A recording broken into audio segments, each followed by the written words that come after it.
नमस्कार दोस्तों, स्वागत है आप सभी का आपके अपने YouTube चैनल टेक्निकल डिलाइट में। दोस्तों उम्मीद करते हैं, आशा करते हैं आप सभी लोग जहां भी हैं स्वस्थ हैं एवं खुशहाल हैं। दोस्तों आज मैं बात करने वाला हूं BHEL Bharat heavy electricals limited, जो भारत सरकार के अधीन है, उसके अंतर्गत जो वैकेंसी आई है उसके बारे में। BHEL का कैरियर सेक्शन है ये, ठीक है। इसकी ऑफिशियल वेबसाइट को मैंने विजिट किया हुआ है, आप यहाँ देख सकते हैं क्लियरली। जिसकी करंट ओपनिंग सेक्शन में जैसे ही हम यहाँ पे विजिट करेंगे तो इसमें आपको देखने को मिलेगा यहाँ पे recruitment of the engineer training and supervisor training 2025। इसका डिटेल एडवर्टाइजमेंट आप यहाँ से डाउनलोड कर सकते हैं।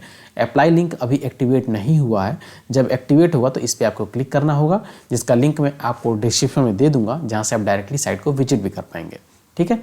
तो यहाँ से मैंने नोटिफिकेशन इसका डाउनलोड कर लिया है, जहाँ से मैं आप नोटिफिकेशन की तरफ लेकर चलता हूँ, जहाँ से आप ये देखेंगे। ये नोटिफिकेशन है जो एडवर्टाइजमेंट 3/2025, यहाँ देख सकते हैं। इसमें recruitment of 150 engineer training as per the breakup below. Breakup कहने का मतलब वैकेंसी कैटेगराइज की गई है उसके बारे में। जो बीटेक किए हुए कैंडिडेट्स हैं मैकेनिकल के लिए, उनके लिए 28 पोस्टें हैं।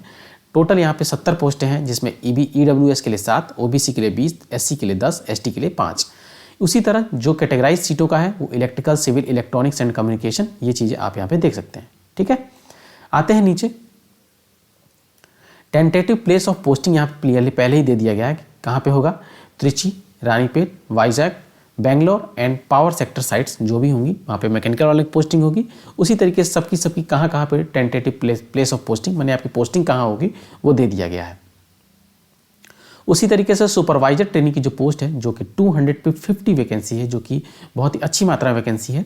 उसमें देखेंगे मैकेनिकल के लिए 140 टोटल पोस्ट है, कैटेगरी वाइज आप यहाँ देख सकते हैं। उसी तरह इलेक्ट्रिकल के लिए 55 पोस्ट हैं, सिविल के लिए 35 एंड देन इलेक्ट्रॉनिक्स के लिए 20 पोस्ट यहाँ पे दी गई है। टोटल 250 पोस्ट है। उसके बाद आपके टेंटेटिव प्लेस ऑफ पोस्टिंग आप देख सकते हैं कहाँ कहाँ दिया गया है, ठीक।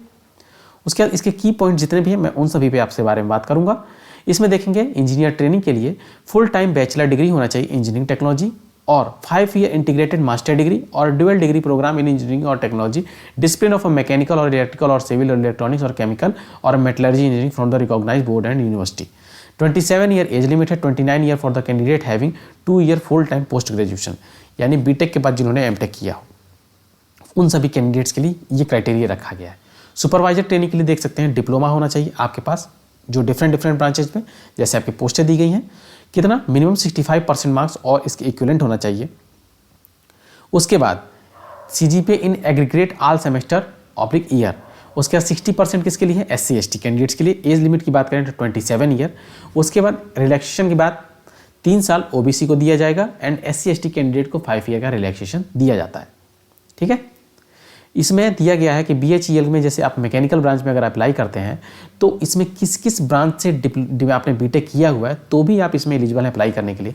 जैसे इंडस्ट्रियल एंड प्रोडक्शन इंजीनियरिंग हो, इंडस्ट्रियल इंजीनियरिंग हो, प्रोडक्शन टेक्नोलॉजी मैन्युफैक्चरिंग इंजीनियरिंग हो, मैट्रॉनिक्स हो, मैन्युफैक्चरिंग प्रोसेस एंड ऑटोमेशन हो, इन सभी ब्रांचेस से अगर आपने बीटेक किया तो मैकेनिकल वाली पोस्ट में आप एलिजिबल हैं अप्लाई करने के लिए।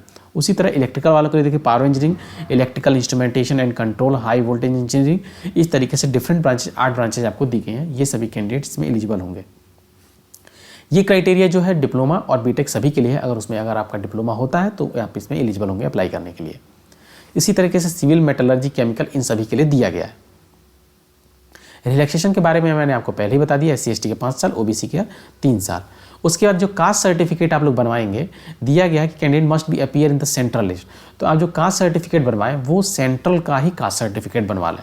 ये बात आप क्लियरली माइंड में अपने रख लीजिए। अभी से आप अप्लाई कर देंगे तो आपका फॉर्म अप्लाई करने के टाइम तक आपका सेंट्रल का कास्ट बन के आ जाएगा, ठीक है। उसके बाद चलते हैं आगे। इसमें देख सकते हैं सिलेक्शन जो प्रोसीजर रहेगा, जो हमारे बीटेक वाले कैंडिडेट्स रहेंगे उन सभी के लिए एक सीट पे 5 कैंडिडेट्स को सिलेक्ट किया जाएगा। पहला आपका पेपर होगा CBT मोड में, दिया गया है appear in computer based test.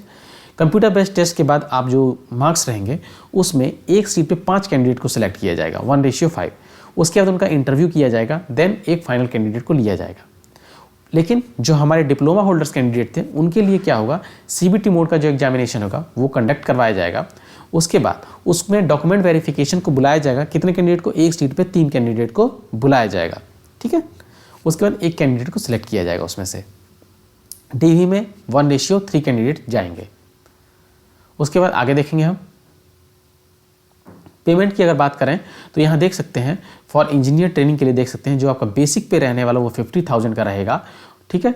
उसके बाद और इस during the training, during the period में बेसिक पे आपको इतना दिया जाएगा, इन स्केल पे ऑफ इतना। उसके बाद जैसे ही आपका वो पूरा हो जाएगा प्रोबेशन पीरियड यानी ट्रेनिंग पीरियड, उसके बाद आपको टोटल स्केल पे के अकॉर्डिंग आपको सैलरी दी जाएगी। तो जो कि अप्रॉक्सीमेटली आपका पहुंचेगा कितना, CTC जो आपका पहुंचेगा वो 12 लाख के अराउंड पहुंचेगा। और सेम क्राइटेरिया जो डिप्लोमा होल्डर्स कैंडिडेट रहेंगे उनका CTC जो पहुंचेगा वो 7.5 लाख के अराउंड पहुंचेगा पर ईयर, ठीक है।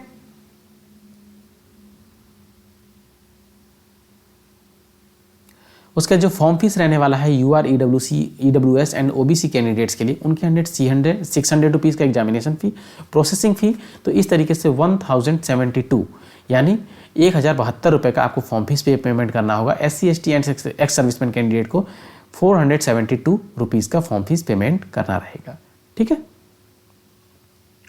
उसके बाद इसका ऑनलाइन आवेदन जो है 1 फरवरी से स्टार्ट हो जाएगा 10 बजे से, जो कि 28 फरवरी 2025 तक रहेगा। उसके बाद date of examination will be scheduled on, जो आपकी डेट ऑफ एग्जामिनेशन रहेगी वो आपकी 10, 12 और 13 अप्रैल को रखी गई है, जो कि आपको जो कि एग्जैक्ट डेट मतलब आपका ये एग्जैक्ट डेट नहीं है, मे बी चेंज हो सकता है, ठीक है। तो लेकिन आपका अप्रैल के हिसाब से तैयारी रखेंगे कि आपका अप्रैल में एग्जामिनेशन कंडक्ट करवा लिया जाएगा। और ये बहुत ही अच्छी पोस्ट है और पैकेज भी इसका बहुत अच्छा है। PSU के अंतर्गत ये आता है, जिसमें कि आपको बहुत सारी अच्छी सेंट्रल की टोटल फैसिलिटी आपको मिलेंगी। तो यही एक अपडेट आप सभी को देनी थी। अगर ये वीडियो आपके लिए हेल्पफुल है, आपको जानकारी पसंद आती है तो वीडियो को लाइक करें, चैनल को सब्सक्राइब कर अपने दोस्तों में शेयर करना ना भूलें। वीडियो बने रहने के लिए धन्यवाद।